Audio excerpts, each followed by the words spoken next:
Bismillahirrahmanirrahim. Assalamualaikum warahmatullahi wabarakatuh. Innal hamdalillah usalli wa usallimu ala Rasulillah Muhammad ibn Abdullah wa ala alihi wa ashabihi wa mawalah. Asyhadu an la ilaha illallah wahdahu rabbi la syarikalah wa asyhadu anna Muhammadan abduhu wa rasuluh.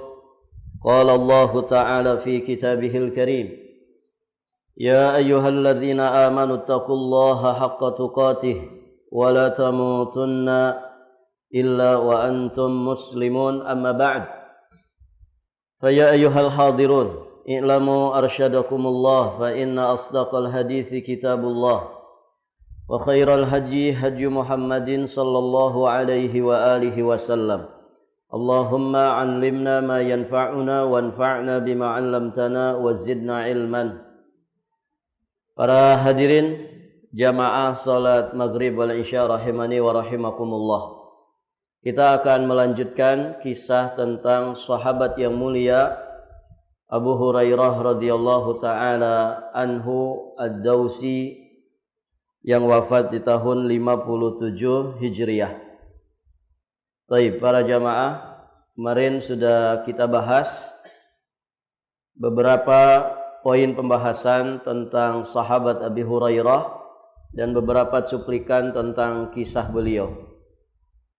Selanjutnya di sini disebutkan oleh muallif qala rahimahullahu taala, Abu Hurairah radhiyallahu taala anhu, beliau adalah sosok sahabat yang mencintai Rasulullah dengan kecintaan yang merasuk ke dalam darah dagingnya. Beliau tidak pernah bosan memandang Nabi sallallahu alaihi wasallam. Di mana beliau menyatakan, "Ma ra'aitu syai'an amlah wala asbah min Rasulillah sallallahu alaihi wasallam. Ka'anna syamsa tajri fi wajhi." Aku tidak melihat sesuatu yang lebih bagus dan lebih cerah daripada Rasulullah sallallahu alaihi wasallam, seolah-olah matahari berada di wajahnya.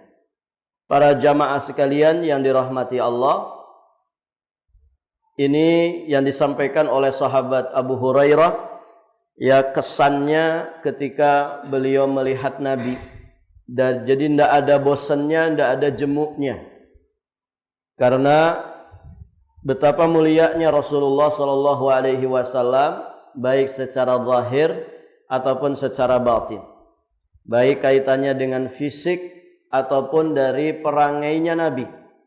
Nabi itu sosok yang begitu menawan secara fisik, juga secara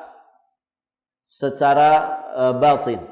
Jadi fisiknya menawan, kemudian juga tutur katanya indah, sikap tingkah lakunya menyenangkan. Beliau orang yang paling baik hatinya. Maka bagaimana ya orang itu ketika melihat Nabi sallallahu alaihi wasallam dengan penglihatan iman, kemudian ternyata merasa bosan? Ini tidak mungkin. Baik, para jamaah yang dirahmati Allah. Maka ini yang kemudian dialami oleh sahabat Abi Hurairah radhiyallahu taala anhu. Abu Hurairah radhiyallahu taala anhu, beliau memuji Allah tabaraka wa taala atas karunia-Nya sehingga beliau bisa menjadi sahabat Nabi-Nya, menjadi pengikut agamanya. Beliau berkata, segala puji hanya milik Allah yang telah membimbing Abu Hurairah kepada Islam. Segala puji bagi Allah yang telah mengajarkan Al-Quran kepada Abu Hurairah. Segala puji bagi Allah yang telah memberikan nikmatnya kepada Abu Hurairah sehingga menjadi sahabat Muhammad sallallahu alaihi wasallam. Barakallahu fikum.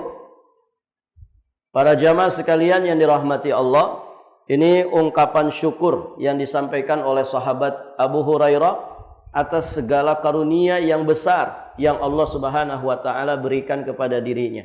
Di sini ada keteladanan bagi kita semua, ada ibrah yang begitu berharga bagi kita semua, bahwa selayaknya kita mensyukuri setiap nikmat dari nikmat-nikmat Allah Subhanahu wa taala. Artinya tidak masalah kita lafalkan ya pujian kita kepada Allah, syukur kita kepada Allah, kita lafalkan dengan menyebutkan nikmat yang mungkin sedang dirasakan atau sudah dirasakan atau nantinya akan dirasakan. Begitu ya. Misalkan antum bujangan ketika sudah menikah atau sedang proses menikah, antum bilang apa? Alhamdulillah ya Allah, ya. Alhamdulillah ana pas-pasan tapi ana ternyata laku, begitu ya. Begitu. Ada orang mungkin ya ganteng, ya Masya Allah mapan, tapi sampai saat ini belum menikah, gitu kan. Kita dimudahkan, alhamdulillah atas kemudahan Allah. Saya dipertemukan dengan satu calon yang mudah-mudahan ini yang terbaik. Ketika nanti setelah nikah, sampaikan syukur itu kepada Allah. Alhamdulillah ya Allah atas karunia pernikahan ini. Ya, Engkau mudahkan aku untuk memiliki pasangan. Banyak orang yang begitu istiqomah dengan jomblonya, begitu kan? Nah ini contoh ya ungkapan syukur kepada Allah atau apapun itu. Ya, di tanggal muda misalkan dapat rezeki, ada yang masuk ke rekening kita misalkan. Antum syukuri, alhamdulillah ya Allah atas segala nikmat ini. Alhamdulillah saya masih punya gaji. Alhamdulillah saya masih punya penghasilan. Jadi diungkapkan nikmatnya. Nah ini yang dilakukan oleh sahabat Abu Hurairah. Dan coba perhatikan para jamaah yang dirahmati Allah. Yang beliau ungkapkan nikmat di sini, nikmat apa? Coba lihat kitabnya. Ada yang mau kitab? Yang beliau ungkapkan nikmatnya, yang kemudian beliau syukuri, nikmat apa ini? Pertama nikmat Islam. Yang kedua nikmat Al-Quran. Yang ketiga nikmat apa? Nikmat menjadi sahabat Nabi. Ini diungkapkan oleh beliau. Alhamdulillah ya Allah yang telah menjadikan diriku sebagai sahabat Nabi. Alhamdulillah ya Allah engkau telah mengajariku tentang Al-Quran. Alhamdulillah ya Allah engkau telah memberikan nikmat Islam. Masya Allah. Yang beliau sebutkan ini adalah inti daripada segala nikmat. Nikmat Islam, nikmat Al-Quran, nikmat menjadi orang terdekatnya Nabi. Ini nikmat-nikmat yang paling inti. Maka syukuri semua nikmat, terutama nikmat yang sifatnya maknawiyah, berkaitan dengan batiniyah, kebutuhan-kebutuhan batin kita. Nikmat yang nantinya kemudian akan menjadikan kita selamat di kehidupan akhirat. Bagaimana dengan nikmat dunia? Sama. Nikmat dunia juga harus disyukuri. Harus disyukuri para jamaah. Alhamdulillah atas nikmat kesehatan. Alhamdulillah atas nikmat misalkan rezeki. Alhamdulillah atas nikmat tempat tinggal. Alhamdulillah atas nikmat kendaraan. Nah itu para jamaah yang dirahmati Allah. Baik. Sebagaimana Abu Hurairah sangat mencintai Rasulullah, beliau juga sangat mencintai ilmu. Beliau menjadikan ilmu sebagai makanan utama dan juga tujuannya. Masya Allah.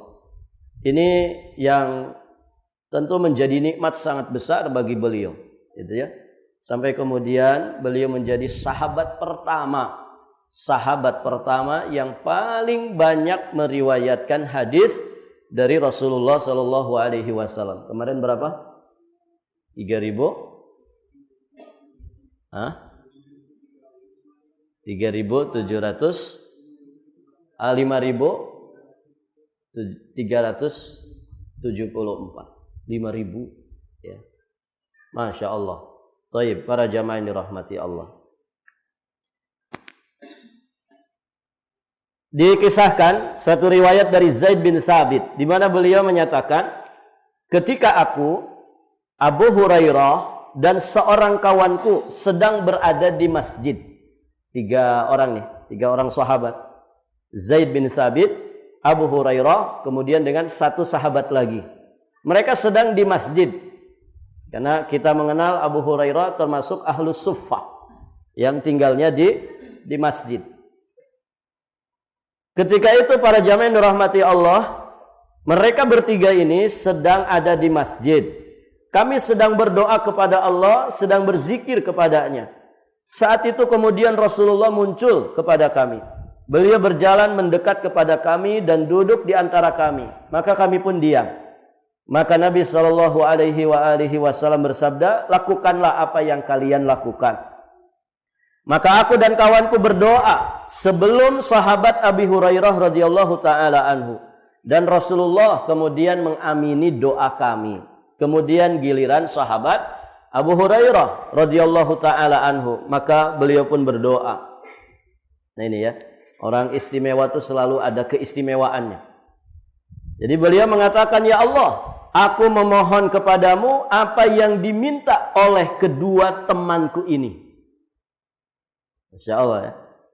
Ini dua temannya berdoa. Dan sahabat Nabi pasti kalau berdoa yang baik-baik, kan begitu. Maka ini cerdasnya Abu Hurairah. Ya Allah, aku memohon kepadamu dengan apa yang diminta oleh kedua temanku ini. Kemudian beliau nambah. Masya Allah. Perhatikan di sini para jamaah.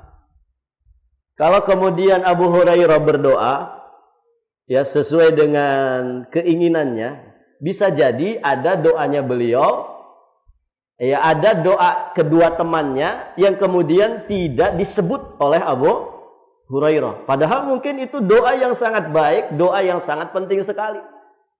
Nah ini cerdasnya Abu Hurairah, Masya Allah. Ya Allah, aku memohon kepadamu dengan apa yang dimohon oleh kedua temanku ini. Berarti semua yang diminta oleh kedua temannya, itu pula yang diminta oleh sahabat Abi Hurairah. Kemudian beliau tambah. Berarti lebih banyak mana ini?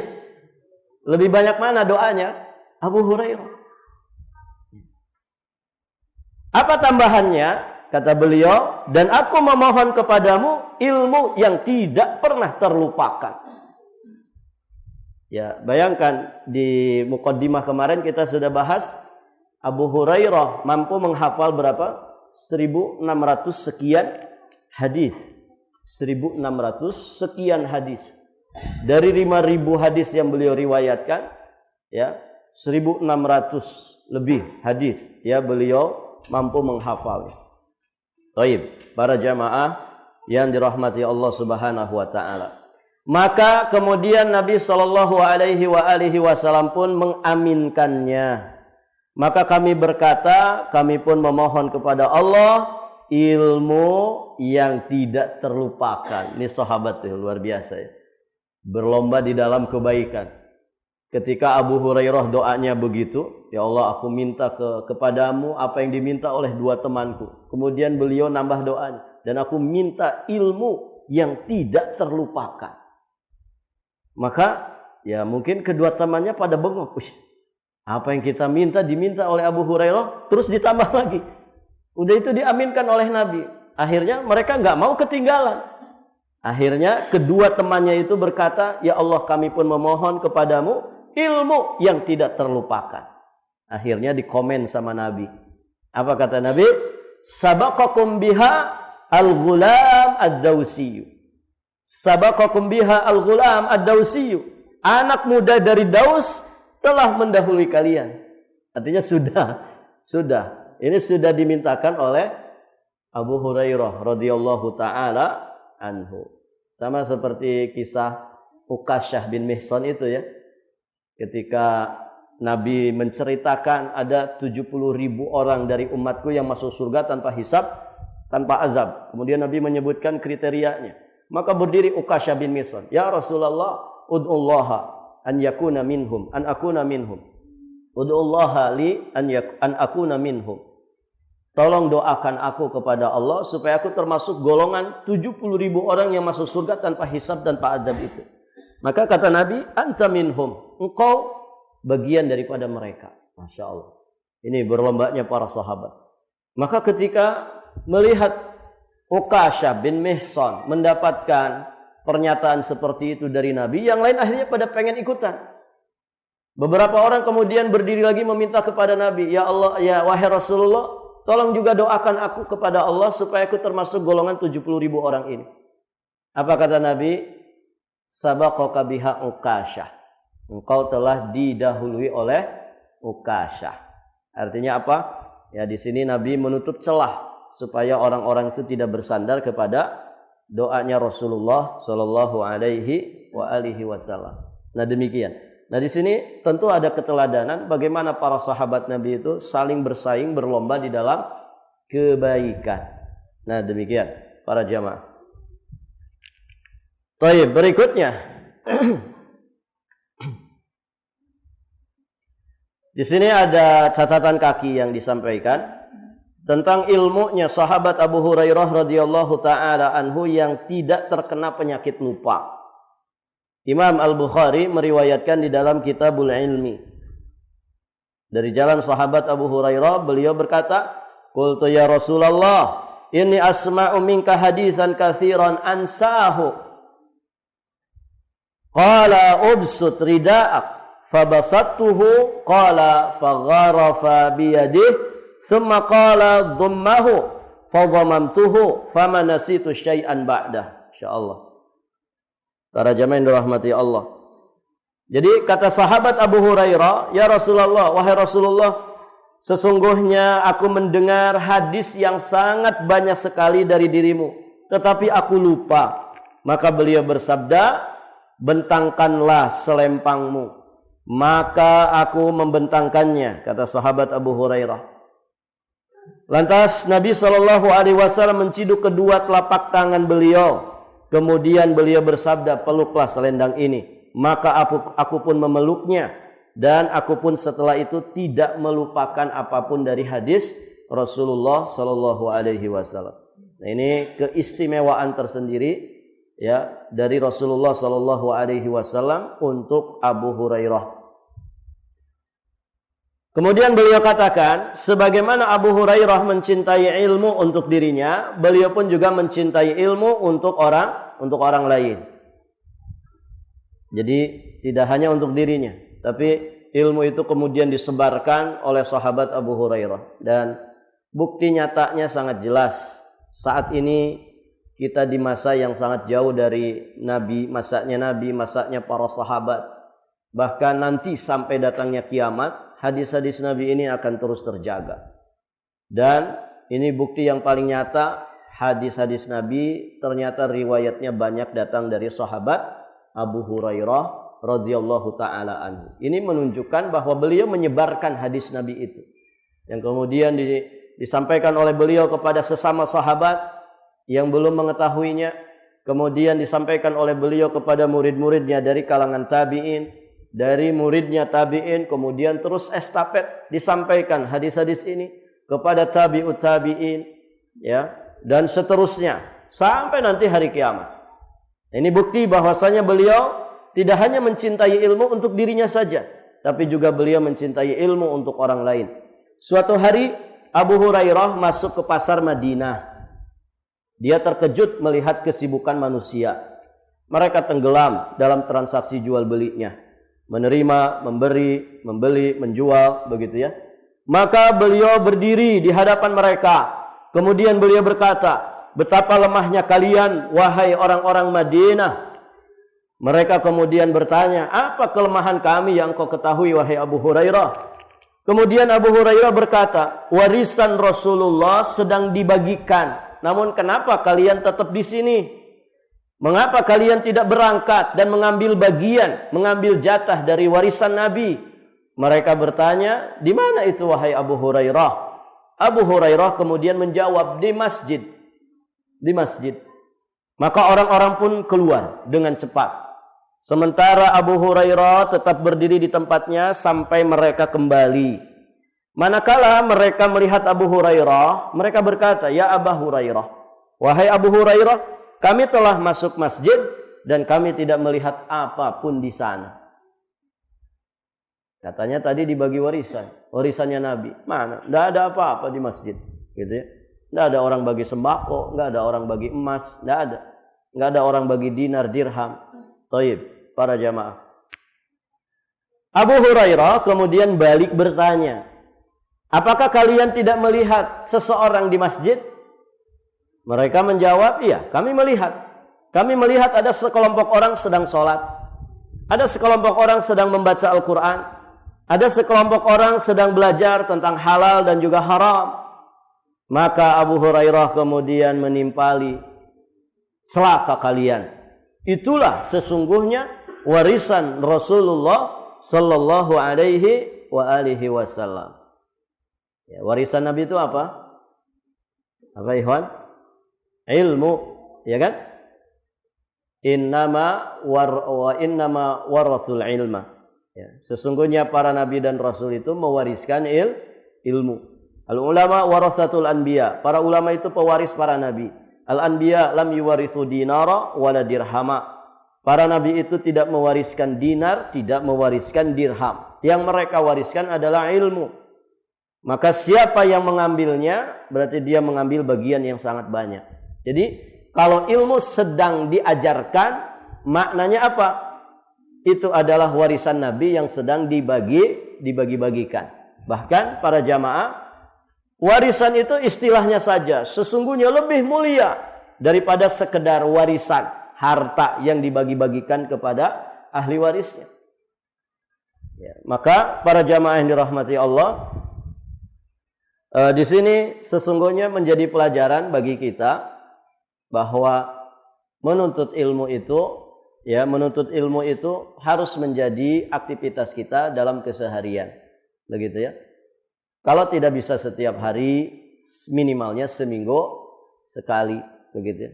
Kalau tidak bisa seminggu sekali, minim-minimnya sebulan sekali. Kalau tidak bisa sebulan sekali, namanya apa? Terlalu. Masa sebulan sekali aja nggak bisa, ikhwan?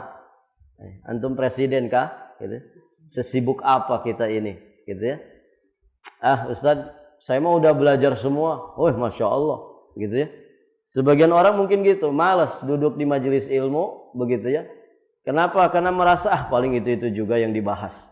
Barakallahu fikum para jamaah. Apa ruginya kalau kemudian yang dibahas itu ternyata itu saja. Yang itu saja juga belum tentu hafal. Paham maksudnya? Taib, taruhlah antum sudah menghafal, sudah ngelontok, ya. Tapi dibahas itu lagi. Barakallahu fikum. Keutamaan, fadilah daripada ilmu bukan hanya materinya saja. Duduknya kita di majelis ilmu itu sudah pahala tersendiri. Kumpulnya kita bersama orang-orang yang sama-sama berusaha untuk jadi orang soleh, ini sudah menjadi fadilah tersendiri. Bahkan materinya sendiri, kalau memang itu diulang-ulang, apa yang sudah kita pernah pelajari, bahkan kita sudah menguasainya, bahkan bisa jadi jamaah itu bisa mengerti ilmu secara lebih detail ketimbang ustadznya yang mengajar. Paham maksudnya? Ya. Ada mungkin jamaah yang lebih menguasai di satu bidang yang sedang diajarkan oleh gurunya. Kalaupun seperti itu para jamaah, ini bagian daripada murojaah, kan begitu. Bagian daripada murojaah. Bukankah ilmu ini cepat hilang, cepat lupa? Ya. Maka dengan duduknya kita, mungkin murid kita yang ngisi, begitu ya. Yang ngisi pengajian ini dulu murid kita. Dulu kita tahu masa kecilnya dia, bagaimana dia, gitu ya. Tapi sekarang, masya Allah, dia jadi ustadz, kemudian ngisi. Gurunya hadir di situ. Mungkin yang disampaikan apa yang sudah dikuasai oleh gurunya itu. Tapi di situ banyak sekali fadilah. Salah satunya pengulangan. Bahkan, ya, seringkali kalau kita duduk di satu majelis yang kita anggap ini pelajaran ini sudah saya lewati, gitu ya. Ini saya belajar tentang ilmu ini 20 tahun yang lalu, gitu. Sudah hatam, gitu. Barakallahu fikum.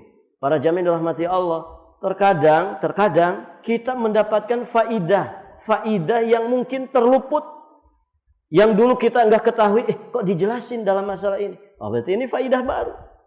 Ini faidah baru. Antum coba lihat perjalanan para ulama dalam belajar.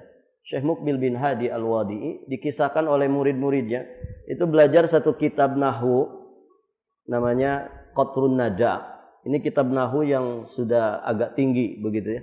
Qatrun Nada, tebal ya. Tebalnya kurang lebih segini. Itu beliau mempelajarinya sampai 20 kali khatam. 20 kali ikhwan. Berarti ketika satu kali khatam belajar belum puas. 2 kali belum puas. Terus sampai 20 kali khatam. Ya kan? Kita masya Allah, anak sudah selesai salah satu usul, gitu. Baru selesai satu kitab kecil aja sudah masya Allah, begitu. Bangganya kayak apa, gitu. Ini para ulama sampai puluhan kali, ya mereka itu menghatamkan satu kitab.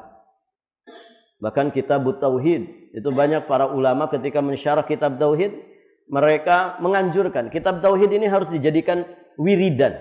Wiridan itu apa? Sesuatu yang sering dikaji, sesuatu yang sering dibaca. Kitab Kasyfus Syubhat karya Syekh Muhammad At-Tamimi An-Najdi rahimahullahu taala. Ada kemudian sebagian ulama yang mensyarahnya mengatakan juga seperti itu. Kasyfus Syubhat ini satu kitab yang seharusnya dijadikan wiridan harian. Maksudnya terus diulang-ulang, terus diulang-ulang. Saking pentingnya pembahasan yang ada di dalamnya. Nah begitu. Jadi nggak ada ruginya orang duduk di majelis ilmu. Nggak ada ruginya. Justru keuntungan yang berlipat, pahala yang berlipat ganda ketika dia duduk di majelis ilmu. Namun demikianlah ya, manusia itu sering terhinggapi dua penyakit yang menjadi penghalang dapat ilmu. Apa itu? Dua penyakit yang menjadi penghalang dapat ilmu apa?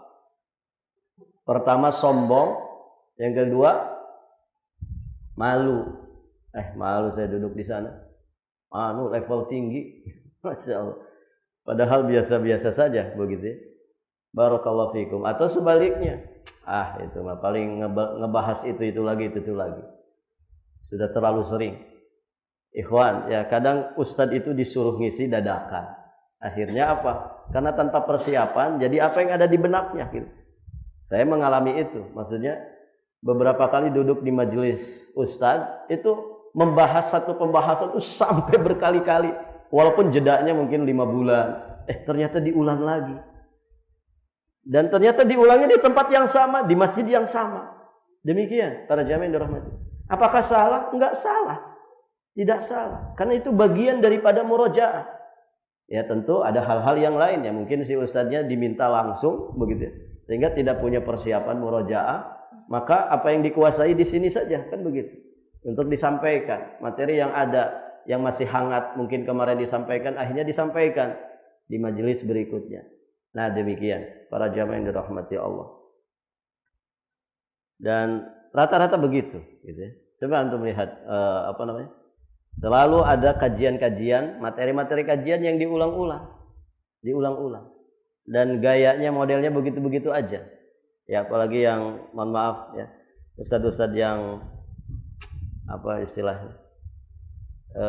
ustadz-ustadz yang sering tampil nasional begitu ya di mana-mana. Kadang nanti diundang di kota apa, bahasnya itu. Nanti diundang di kota apa lagi, bahasnya itu lagi. Dan demikian seterusnya. Barakallahu fikum. Tidak ada salah. Namun para jamaah yang dirahmati Allah, ya tentu para duat juga harus update ilmu. Begitu ya, para duat harus update ilmu. Dan ketika ada pengulangan, maka tentunya itu menjadi murojaah bagi semuanya. Kemudian berikutnya, jadi beliau sampaikan, celaka kalian, itulah sesungguhnya warisan Nabi Muhammad SAW, ilmu yang kemudian diajarkan. Konsentrasi sahabat Abu Hurairah kepada ilmu dan kehadirannya di majelis-majelis Rasulullah telah membuatnya harus memikul kelaparan dan kesulitan hidup yang tidak dipikul oleh orang lain. Begitu ya. Para sahabat itu belajar sampai kelaparan. Begitu ya. Kalau santri sekarang belajar kekenyangan, gitu. Kekenyangan. Karena sering bakar ikan, begitu ya. Sering bakar ini, bakar itu, ngeliwat, Masya Allah. Ini lihat orang-orang zaman dulu kelaparan para jamaah, kelaparan dengan belajar. Karena belajar, fokus belajar, mereka sampai kelaparan. Para jamaah sekalian yang dirahmati Allah, Abu Hurairah berkata tentang dirinya sendiri, aku pernah didera kelaparan yang sangat hebat, sehingga aku bertanya kepada seorang laki-laki dari sahabat Rasulullah tentang satu ayat Al-Quran, padahal aku sudah mengetahuinya. Aku melakukan hal itu dengan harapan dia berkenan membawaku ke rumahnya dan memberiku makan. Masya Allah. Sampai segitunya para jamaah. Beliau sengaja mencegat orang mungkin gitu ya. Kemudian diajak ngobrol, bertanya tentang ayat, bertanya tentang sesuatu yang sesungguhnya beliau tidak terlalu butuh itu. Bukan itu maksudnya, tapi beliau butuh sesuatu.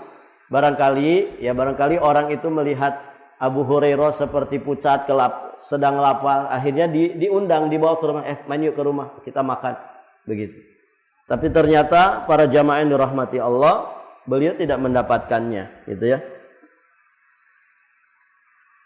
Suatu hari aku benar-benar lapar sampai aku mengganjal perutku dengan batu. Begitu ya. Ada yang pernah ngalamin ini?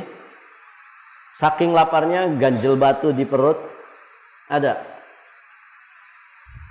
Ada nggak ikhwan? Thayyib.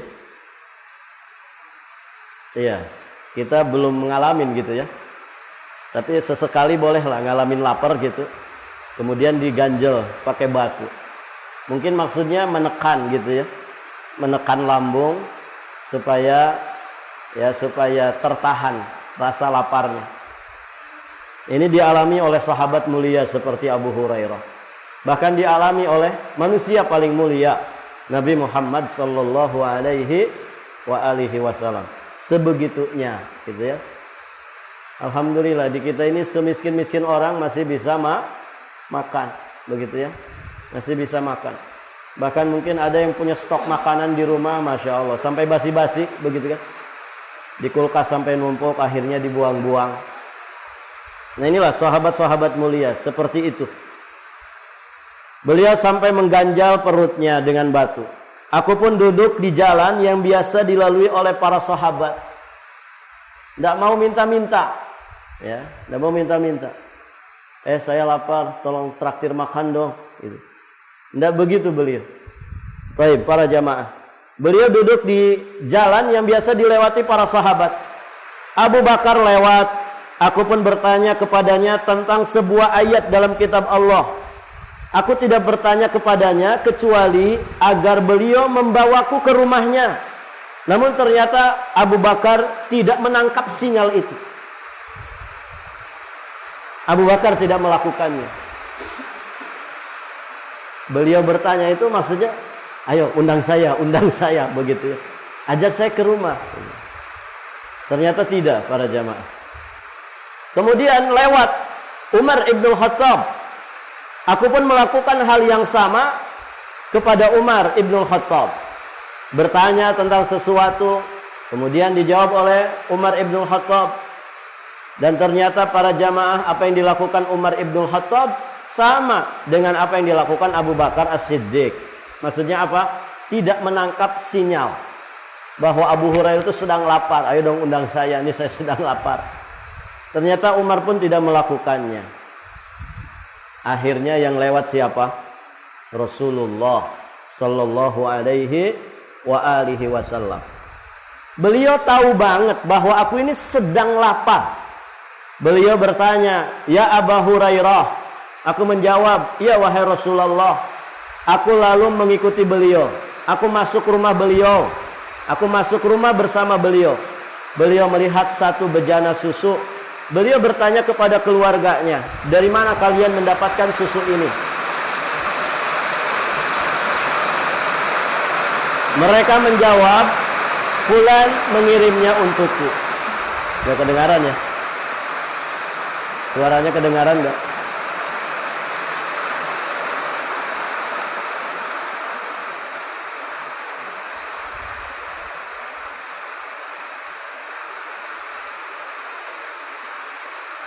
Kayaknya sampai di sini saja ya. Suaranya nggak kedengaran kan? Kedengaran nggak, Ikhwan? Hah? Semoga dimudahkan ya, kita pelaponin. Kalau dipelaponin, ini ya agak meredam ya. Baik. Cukup dulu ya sampai di sini. Nanti kita lanjutkan kisah laparnya Abu Hurairah radhiyallahu taala anhu. Sampai di sini pelajaran kita, semoga berfaedah. Apa yang dibahas dari kisah Abu Hurairah semoga menjadi teladan bagi kita semua, terutama kecintaan beliau kepada Allah dan Rasul-Nya, kecintaan beliau kepada ilmu, ya, terutama ilmu hadis. Ini satu keteladanan tersendiri untuk kita semua. dari sosok Abu Hurairah radhiyallahu taala anhu. Barakallahu fikum. Akhiru da'wana alhamdulillahi rabbil alamin. Kita tutup dengan doa kafaratul majlis. Subhanakallahumma wa bihamdik asyhadu an la ilaha illa anta astaghfiruka wa atubu ilaik. Wassalamualaikum warahmatullahi wabarakatuh.